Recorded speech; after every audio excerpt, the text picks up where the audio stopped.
Alright, everybody, how are we doing today? So, you remember incidents like Columbine or Sandy Hook or any shootings? Well, a lot of the time the shooters were bullied, harassed, they were very depressed and unhappy a lot of the time, or they were on some kind of psychotropic drug. That was often the case. So, taking that reality into consideration, the Secret Service has made a new declaration on the whole situation, which is, according to Reason.com, U.S. Secret Service wants schools to treat unhappy students as potential violent threats. Oh yes, what a wonderful solution! Just compound their mounting mental health issues. Yeah, that's totally not going to guarantee that they're going to do it.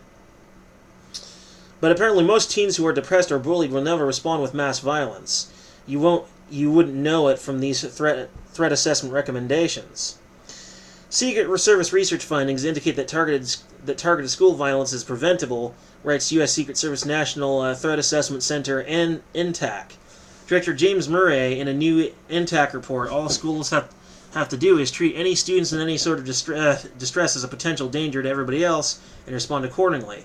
That sounds nice, but the plan completely ignores the potential for traumatizing innocent students. Yes, it does.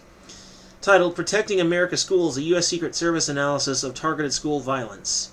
NTAC's report advocates for schools throughout the country to adopt violence prevention strategies that are heavily focused on monitoring students for behavioral issues and encouraging others in the school system to anonymously report behavior they deem concerning. The 35-page report analyzes 41 incidents of targeted school violence that occurred at K-12 schools throughout the country from 2008 to 2017. NTAC defines targeted school violence as any incident in which a current or recently former K-12 school student purposefully uses a weapon to cause a physical injury or the death of at least one other student and or school employee in or in the immediate property of the school while targeting in advance one or more specific and or random students and or employees. The NTAC report says that the threshold for intervention should be low so that schools can identify students in distress before their behavior escalates to the level of eliciting concerns about safety. The report also found that most attackers had experienced some form of bullying at school and had displayed observable mental health symptoms, such as signs of depression or suicidal thoughts before their rampages. So what? You see a student showing signs of depression and have been bullied and harassed all day, and so your solution is to just have the staff join in on the fun? Because that's what it sounds like. You're watching them, spying on them, observing them, probably sending people to watch them in bathrooms and whatnot. I mean, that's straight up harassment, and imagine many of the students are going to see it that way too.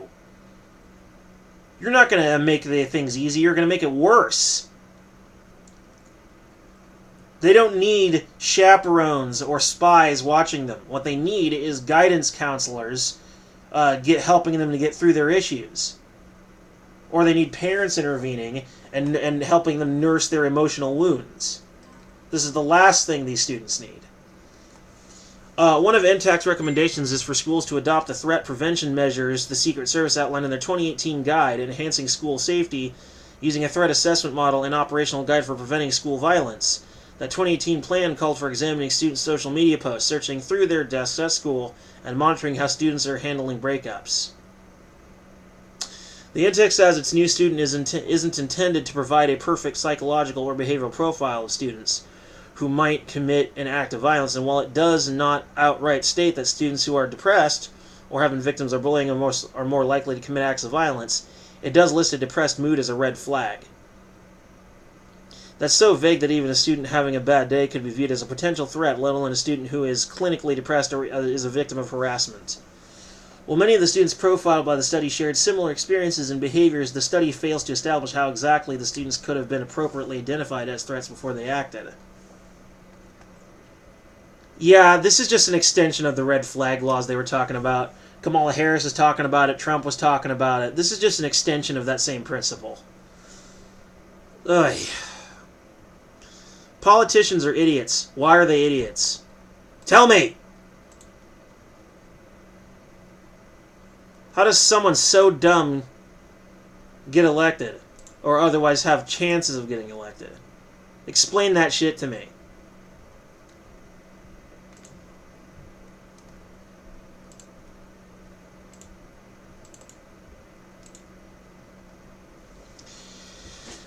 The INTAC praises these problematic violence prevention programs in its reports, such as Colorado's Safe to Tell, is an anonymous reporting platform that encourages people to report students who might pose a risk to themselves or others in hopes of getting the student help before he or she acts out violently. Safe to Tell recently garnered its highest number of reports to the system during the 2018-2019 school year, logging 1,981.61 anonymous tips. Notably, most of these reports were about outside risks, drugs and bullying, not threats of violence against others, and another 197 were reports about misuses of Safe to Tell. Only 499, or 2.5% of the reports, were actually about planned school attacks. And Safe to Tell has provided no further information about tips that were relevant to protecting students from other students.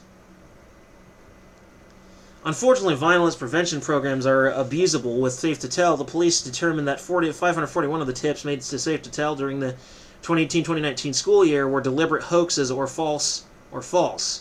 One high school freshman in Jefferson County was falsely accused via Safe to Tell for 4 separate times over the course of 9 months. The 14-year-old was accused of acts ranging from telling others she was going to commit suicide to posting another student's nude photos online. Fox 31 reported that the student found the ordeal traumatic, telling the news outlet that she couldn't stop crying because she was scared when police showed up at her door to investigate the reports.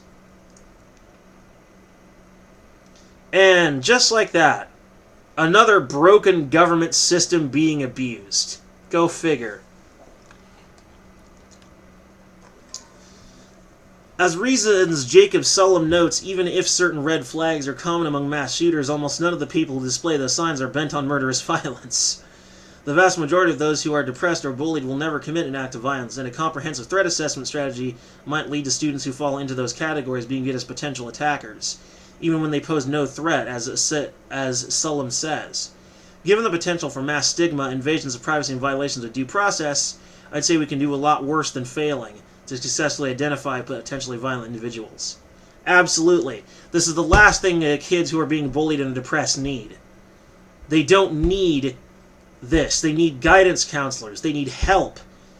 They need adults to look up to and look after them and help them to bandage their emotional wounds. I had a wonderful guidance counselor as a kid in school. That is the program we need to continue, and that is the one that needs more attention. But of course, is anyone going to listen to reason? Of course not. They're going to end up making a mistake, and then we're going to end up learning the hard way. And to be fair, a lot of the times famous shootings, also the depressed student was usually on some form of psychotropic drug. So there's food for thought there. Think about that for a minute.